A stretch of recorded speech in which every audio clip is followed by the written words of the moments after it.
Buenas tardes, gente de la Nación Libre, ¿cómo están? Yo soy Matías Tavir, su fiel servidor de este canal, y hoy vengo a traerles un video acerca de cierto tipo de amor condicional que vamos a titular "No quiero costarle nada al otro", o podría ser también titulado "Me da terror costarle algo al otro, generarle algún tipo de molestia con mi existencia, con mis demandas, con mis quejas, con mis reclamos, con mis necesidades, y por lo tanto las suprimo para hacerle funcional a este otro y generar así inconscientemente un vínculo utilitario que en mi mente, al menos en mi fantasía, garantiza ese amor".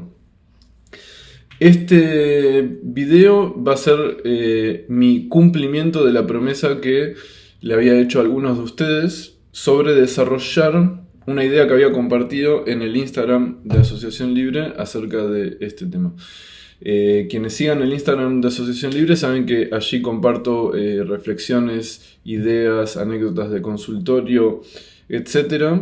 Y todas las semanas voy compartiendo algunas de ellas y algunas me da ganas de desarrollarlas en modo video, entonces hoy vamos a hacer eso. Vamos a agarrar este posteo, lo voy a leer acá con ustedes, que además me salió bastante bien. No sé si lo podría escribir mejor, pero sí puedo agarrar lo que desarrollé en ese posteo y generar una especie de improvisación expandiendo algunos de los puntos que toqué ahí, que creo que puede arrojar luz. Y bueno, además les había prometido que iba a hacer un video de esto, así que vamos a pasar a leer este video. A leer este posteo para este video. Dice: hay sujetos que se ubican en sus vínculos intentando no costarle nada al otro, procurando no producirle molestia alguna, incluso, mejor aún, ofreciendo soluciones y compensaciones a lo que el amado parece tener en falta. Desde esta posición es difícil poder poner en juego en la relación lo que uno necesita o desea. Se sofocan ciertos reclamos, se toleran transgresiones, incluso se devalúa internamente la importancia del propio malestar. ¿Acaso es importante cómo me siento?, uno se preguntaría.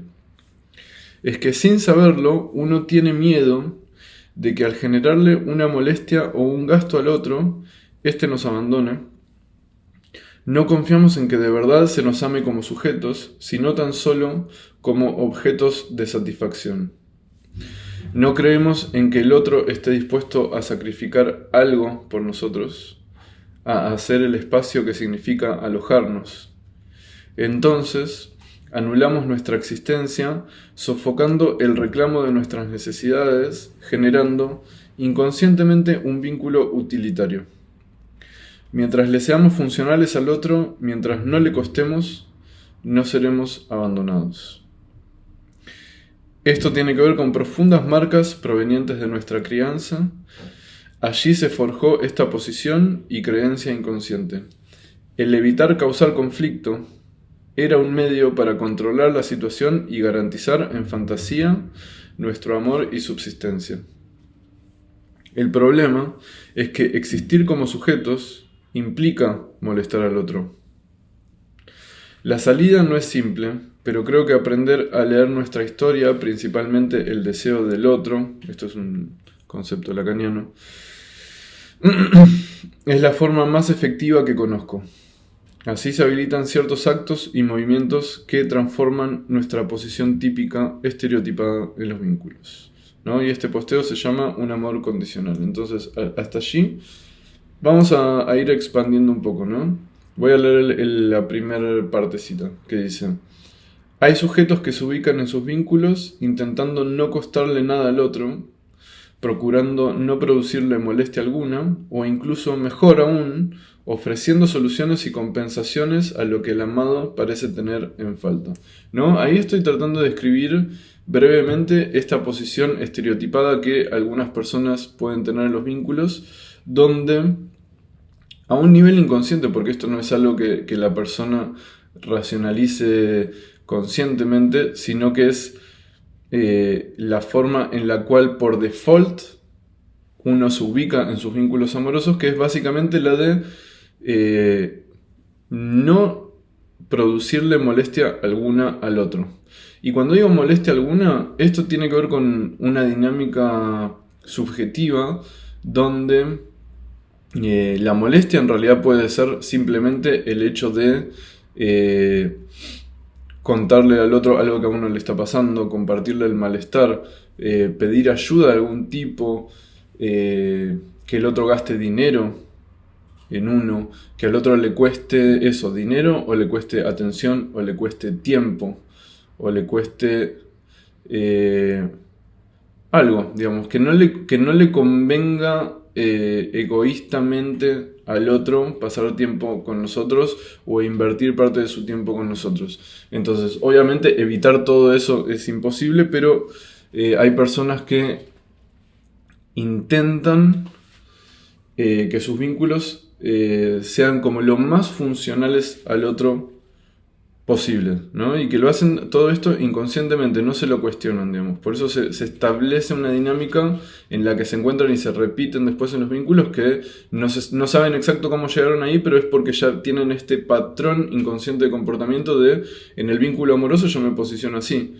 Yo no cuento mi malestar, que algunos lo hacen por otras razones, no por no molestar al otro, ¿no? Pero en estos casos es por no molestar al otro, por sentir yo puedo solo, no necesito producirle esta molestia al otro, al contrario voy a intentar ayudar al otro porque veo que el otro está en necesidad, yo soy fuerte, el otro es débil, entonces yo me banco todas. No hace falta que le haga cargar al otro con mis problemas, pero yo sí estoy ahí para ayudar al otro porque el otro me necesita, y de esa forma, digamos,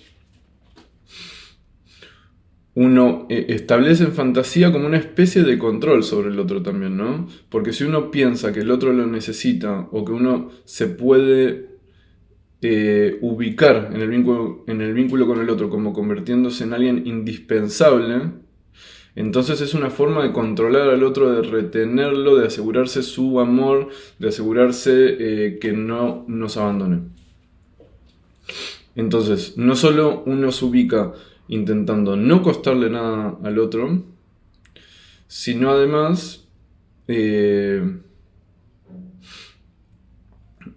si uno nota una falta en el otro, una necesidad en el otro, una angustia en el otro, muchas veces ahí aparece como la tentación de intentar solucionarlo, de sellarle al otro esta falta, esta angustia, de ofrecerse como quien podría compensar o mejorar del todo o en algo la situación, ¿no? Entonces no es solo no molestar al otro, sino es como serle completamente funcional y utilitario al otro. Esto uno lo piensa inconscientemente, ¿no? Entonces, ¿cuál es el problema? Digamos, el problema es que desde esta posición es difícil poder poner en juego en la relación lo que uno necesita o desea. Se sofocan ciertos reclamos, se toleran transgresiones, incluso se devalúa internamente la importancia del propio malestar. ¿Acaso es importante cómo me siento? ¿No? Acá lo que digo es que marco como la parte negativa de esta posición, ¿no? Porque en sí querer ayudar al otro me parece hermoso. Ojalá la mayoría de los humanos tuviésemos esa tendencia de pensar en qué es lo que necesita el otro, intentar ayudarlo, salirse de uno mismo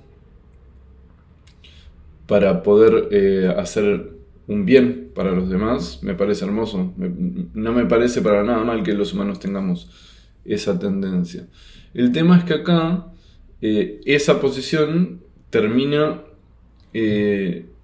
sofocando las propias necesidades. Es como si uno anulase su propia existencia, y acá me estoy adelantando a lo que sigue en el post, pero es como si anulase las propias necesidades, los propios reclamos, los propios deseos, las propias molestias, para convertirse full en ese objeto de satisfacción del otro. Esto todo a nivel muy inconsciente. Entonces, uno anula su existencia como sujeto, que tiene que ver con el deseo, con las propias necesidades, incluso con lo que le molesta, con lo que podría reclamarle al otro, y se intenta ajustar completamente a una posición de objeto de satisfacción. Esto, como dicen en lo que sigue del posteo, inconscientemente sirve, como dijimos, para intentar asegurar la presencia del otro. Inconscientemente se tiene el miedo de que si uno se molesta con el otro, por ejemplo, y le hace un reclamo, o expresa un deseo que no sabe si es acorde al deseo del otro, expresa alguna molestia o algo por el estilo, entonces que el otro de repente se enoje o que deje de considerar ese vínculo como conveniente para él y entonces no quiera sostenerlo. Entonces inconscientemente está el miedo en estas personas que se ubican de esta forma tan utilitaria para el otro, de decir, bueno, pero si al contrario, si no anulo mi existencia como sujeto, si la dejo aparecer, si aparece mi deseo, si aparecen mis necesidades y mis reclamos, entonces quizás el vínculo se disuelva, porque no sé si el otro está dispuesto a hacerme un lugar como sujeto. No sé si al otro le importo de tal forma que está dispuesto a pagar un precio por estar conmigo. No sé si el otro está dispuesto a hacer algo que no le conviene, que le cuesta, que es un sacrificio para él, para ella, con tal de mantener el amor conmigo. Inconscientemente se cree que no, pero yo inconscientemente, porque esto, si fuese consciente, como a veces pasa en los análisis, de que se empieza a investigar esta dinámica y se empieza a ser consciente, si esto fuese consciente, entonces lo que pasa es que la persona ya empieza a cuestionar la veracidad de ese amor, la real, digamos, ¿cómo decirlo? Si ese amor es verdadero o no. Es difícil hablar de amor verdadero o no, pero yo creo que estamos dispuestos a arriesgar la premisa de que si el amor es más que nada utilitario, no creo que sea un amor verdadero. No es un amor condicional, ¿no? Por eso el título del posteo es amor condicional. Según si vos cumplís las condiciones de serme funcional como objeto de satisfacción a mis necesidades, entonces me interesa mantener el vínculo con vos. Pero si este es un vínculo donde yo tengo que darle lugar a tus necesidades y eso me cuesta a mí, entonces ahí no sé si estoy dispuesto a sostener ese vínculo. Ese es como el mensaje que está de trasfondo. Y esto puede ser totalmente fantasía de parte de los sujetos que se ubican así en estos vínculos, o sea, lo pueden imaginar. No se sabe si de verdad el otro no está dispuesto a hacernos un lugar como sujetos. Pero sí diría que este patrón de conducta se armó en estas personas porque en un principio, probablemente con su primer gran otro, con su primer objeto de amor, con el objeto que lo crió, en la mayoría de los casos la madre, hasta ahora por lo menos en la sociedad, probablemente haya mucho de verdad en esto. O sea, puede ser una interpretación del sujeto al deseo de la madre, porque obviamente la interpretación del sujeto juega un rol en todo esto, pero yo en general en los casos que he analizado encuentro que debe haber mucho de verdad en la interpretación que hace el sujeto. Por ejemplo, invento un caso, ¿no? Que ese niño no haya sido del todo deseado o amado por la madre y que por sutilezas, o a veces ni siquiera sutilezas, sino cosas bastante obvias y burdas en la historia, el niño lea que esa madre preferiría que él no esté, que esa madre preferiría que no tener que ocuparse de su crianza, no tener que jugar el lugar de madre. Entonces, a veces las madres inconscientemente dicen, bueno, ya que este sujeto está acá y no me puedo deshacer de él, me tengo que hacer responsable, tengo que ser madre, me encantaría no haberlo tenido, o me arrepiento de haberlo tenido, que qué error cometí, pero bueno, ya que está acá, por lo menos que me sirva de algo, ¿no? Entonces, por ejemplo, bueno, ya que estás acá, ¿por qué no me ayudas a eh, ser madre de tus hermanos? ¿Por qué no cuidas a tus hermanos? Ya que estás acá y yo no quería ser madre tuya, por ejemplo, bueno, vos me vas a ayudar a ahorrarme ser madre en general. Voy a compartir con vos mi rol de madre. Entonces ahora vos vas a ser mi auxiliar como madre. Y tu rol va a ser ese. Y en ese sentido me servís. Y en ese sentido sí te aprecio. Ese es como el mensaje muy burdo, inconsciente, que está en juego, ¿no? O podría ser, me vas a ayudar con la casa, o me vas a ayudar con alguna otra cosa. O yo te voy a compartir mis problemas y vos vas a ser mi oreja, vas a ser mi escucha, ¿no? Posición, diría, que muchos psicólogos creo que hemos tenido en la infancia. Yo creo que de ahí deriva muchas veces la elección de la profesión, por lo menos en esta profesión. Y ese mensaje que es inconsciente y que a veces se transmite en sutilezas y hay que leerlas y el niño las interpreta, a veces también es dicho de forma burda, en algunos casos, que es increíble, pero sucede. Y también no niego que exista la posibilidad de que en realidad esto sea una pura lectura del niño y que, no sé, por ejemplo, por ver a la madre súper sufriente porque es una madre soltera, porque el marido se fue o la situación económica no está bien y el niño la ve sufrir y dice, che, yo no quiero causarle más problemas a mi madre, ya suficientes problemas tiene, entonces voy a intentar serle de utilidad. Eso también puede pasar, pero yo creo que es una mezcla, y yo creo que ese mensaje de, che, ojalá no estuvieses acá, porque mi vida sería mucho más simple, es algo que se transmite aunque la madre lo quiera reprimir, porque a veces incluso la madre capaz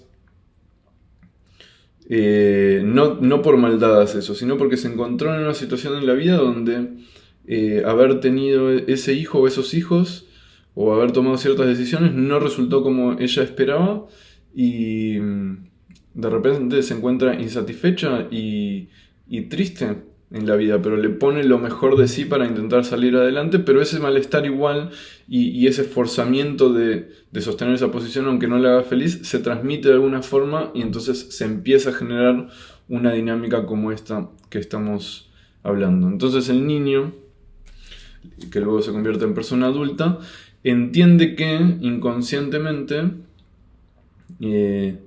para sostener ese amor con la madre tiene que serle útil, tiene que ser un objeto que le sirva, que le ayude en las cosas que la otra no puede hacer, que le ayude en las cosas que le cuestan o en los problemas que pueda tener y al mismo tiempo intentar generar la menor cantidad de conflicto posible y así se asegura ese amor. Y eso obviamente se transfiere a las situaciones de la adultez y muchas veces uno se ubica en los vínculos de esa forma y hasta repite una elección de objeto de vínculo donde se encuentra con gente que tiene esa tendencia a no querer gastar en el otro, personas más bien narcisistas vamos a decir, y entonces se repite básicamente ese patrón. Uno resuena con ese tipo de amor donde en realidad no le está dando un lugar a uno. Se repite la misma dinámica. Yo creo acá, primero porque es lo conocido, es el tipo de vínculo donde uno está, y también es una oportunidad para leerlo y poder aprender de eso. Ahí yo creo, viste, como dicen a veces las personas espirituales, de que si vuelve es para que uno aprenda de esto. Bueno, yo creo que hay mucho de eso en la vida.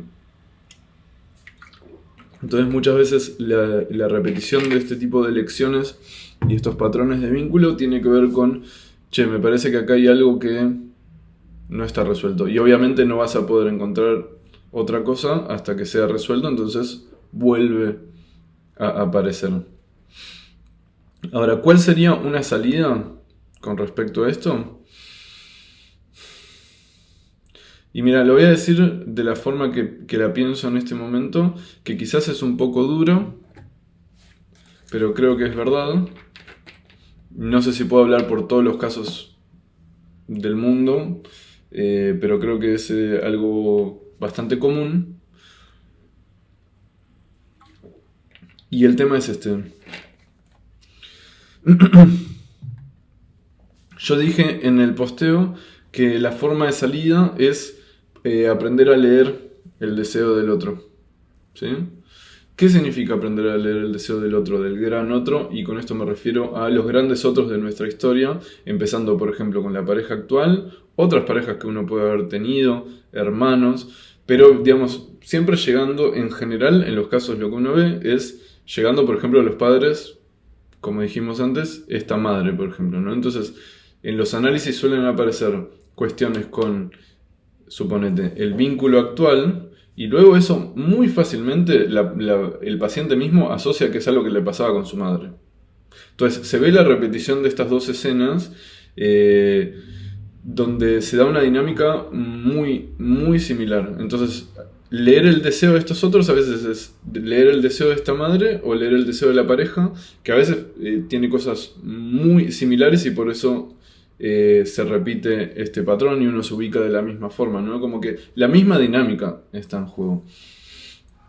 ¿Y a qué me refiero con leer el deseo? Y un poco lo que estamos diciendo recién.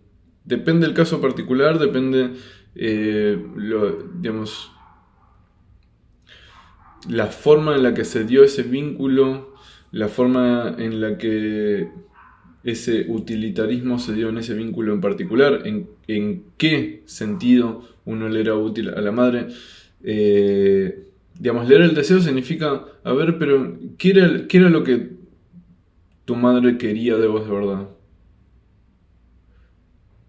¿No? Y poder leer esto de que quizás había algo egoísta ahí, de que no estaba velando por tu bienestar, no era un acto de amor, porque yo creo que el acto de amor, ahí coincido con lo que dice Lacan, de que es darle al otro lo que uno no tiene, y esto significa darle al otro lo que a uno no le sobra, que a uno le cueste darle al otro. Si yo te doy lo que me sobra, eso no es un acto de amor, eso es lo que me sobra.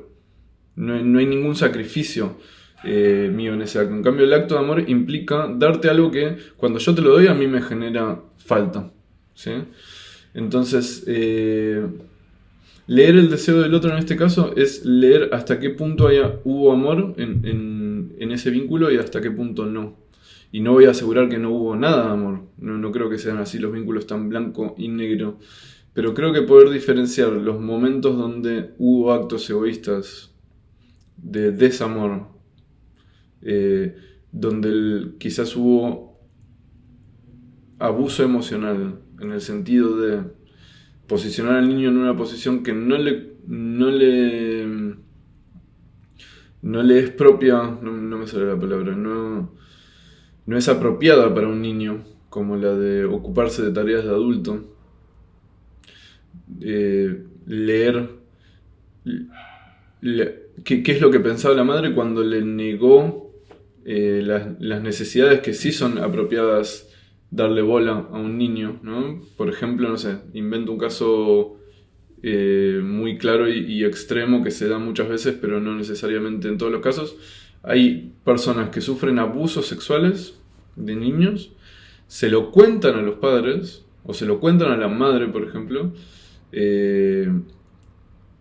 y esta silencia el malestar del niño, le dice que no diga nada para no generar conflicto con la familia, porque muchas veces los abusos se dan intrafamiliarmente, entonces capaz hay un tío, ahí o es el padre, o es el abuelo, o es el hermano, o qué sé yo, cualquier persona que puede abusar, y a veces por el fin egoísta de la madre de no generar conflicto, de ahorrarse las consecuencias que puede tener denunciar ese abuso, silencia el malestar del niño.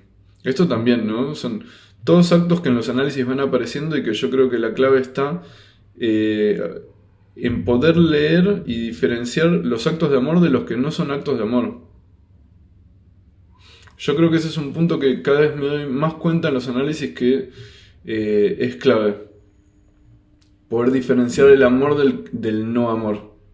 Cuando yo digo leer el deseo, significa a veces leer el no deseo del otro. O sea, no suponer que sí o sí, porque era mi madre, había deseo. Puede totalmente no haberlo y es muy común que no lo haga, que no lo haya o que no lo haya en algunos casos por lo menos. O sea, o poder diferenciar en qué sentido sí había amor y deseo y en qué sentido no. No, porque los casos son grises también. Tiene cosas que se hicieron bien, cosas que se hicieron mal. Pero poder hacer esa diferencia yo creo que es súper clave. Y es muy duro porque obviamente uno lo puede llevar a darse cuenta que un padre no lo amaba tanto como pensaba o que no lo amaba en absoluto. Porque a veces uno sabe que se hicieron muchas cosas mal, pero dice, bueno, lo que pasa es que no puede. Esta persona estaba enferma, la tengo que entender, ¿sí? Etcétera, etcétera, son posiciones muy comunes. Y no digo que no sea verdad, quizás esa persona no podía, pero creo que hay algo muy peligroso de pensarlo de esa forma porque lo justifica y además sostiene un amor que no sé si es tal. Y al sostener ese amor, digamos, ¿cuál es el punto bueno y cuál es el punto malo? Y al sostener ese amor en fantasía, la idea de que sí había amor ahí o de que sí había deseo ahí, lo que hace es poner como en una igualdad en la mente de uno, en la interpretación de uno, todas las manifestaciones de amor. Entonces el amor verdadero está acá, pero este amor que no hay, pero yo me imagino que sí había, o invento excusas de por qué sí había, aunque no se podía manifestar, quedan en el mismo nivel. Entonces a uno le hace difícil la posibilidad de distinguir y termina en situaciones donde quizás no hay amor verdadero. Y uno se engaña pensando que sí lo hay. O no puede reconocer el amor verdadero porque está acostumbrado a pensar el amor como este otro amor que en su mente es verdadero, pero que si se empieza a escarbar se empieza como a resquebrajar. Entonces, es duro porque uno puede darse cuenta, por ejemplo, de decir, che, al final no sé si mi padre me amaba. O hasta qué punto sí. O personas significativas, la pareja actual, por ejemplo. No sé hasta qué punto le importo de verdad. Porque si no puede hacer esto por mí, yo sí hago todo esto por esta persona. Pero cuando yo tengo que manifestar mis necesidades, la otra persona no da lugar. ¿Hasta qué punto realmente le importo? Todas estas cosas son muy duras. Pero si uno realmente quiere hacer una elección distinta, hace falta hacerlas conscientes y quizás terminar de aceptar que no hay amor donde no lo hubo y que no hay deseo donde no lo hubo. Y esa es la parte muy dura que tiene esta dinámica. Pero creo que es la única forma que uno tiene para que se empiece a distinguir en la comprensión de uno de la realidad y de los vínculos, donde le importa a la persona y donde no. Y aprender a diferenciar el amor condicional del amor, vamos a decir, genuino o incondicional, donde obviamente después hay grises y donde hay amor no en todos los actos capaz los hay, pero creo que se entiende el punto, ¿no? Se le puede hacer críticas porque las definiciones así como tan dicotómicas siempre se les puede hacer críticas, pero creo que se entiende el punto al que voy.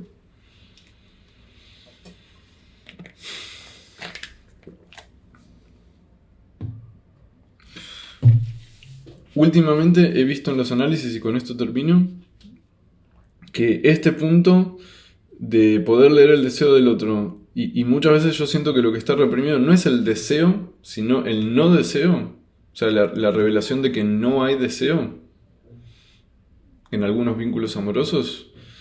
Yo creo que esto a veces, tengo la teoría, que está muy en borrador, de que puede estar en los estratos más profundos de represión, de lo que es inconsciente, o sea, poder leer que no hay deseo o no hay amor donde debería haberlo.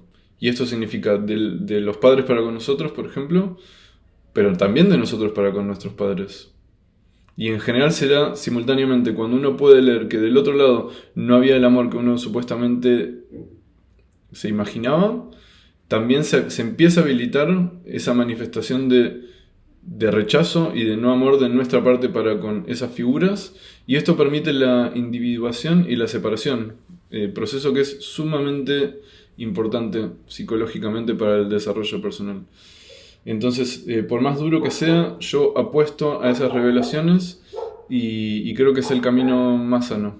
El camino sano muchas veces está eh, atravesado de todas estas cosas muy angustiantes y duras. Y si ustedes prestan atención, si es que tengo razón en lo que estoy diciendo, van a ver que en general cuando hablan con una persona es como que se intenta por todos los medios negar de que pueda haber mala intención del otro lado, de que pueda haber egoísmo, de que pueda haber no amor. No sé por qué. Por eso yo tiendo a pensar de que puede ser una de las cosas más reprimidas que hay en el inconsciente, porque yo veo una tendencia en las personas a querer pintar la realidad de rosa y cualquier vínculo asegurar que ahí hay amor cuando en realidad quizás no lo haya, o no como se piensa. O reexaminar qué es el amor también, ¿no? Bueno, muchas preguntas. Obviamente yo no tengo todo definido, ni todo pensado, pero hasta donde tengo pensado, esto es el desarrollo que podía hacerles de este posteo.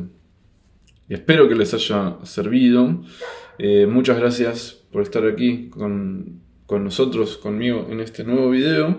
Dejen en sus comentarios lo que pensaron, si les resonó, si tienen también algún desacuerdo con lo que estoy planteando y cualquier pregunta también para ver si la seguimos desarrollando en un próximo video.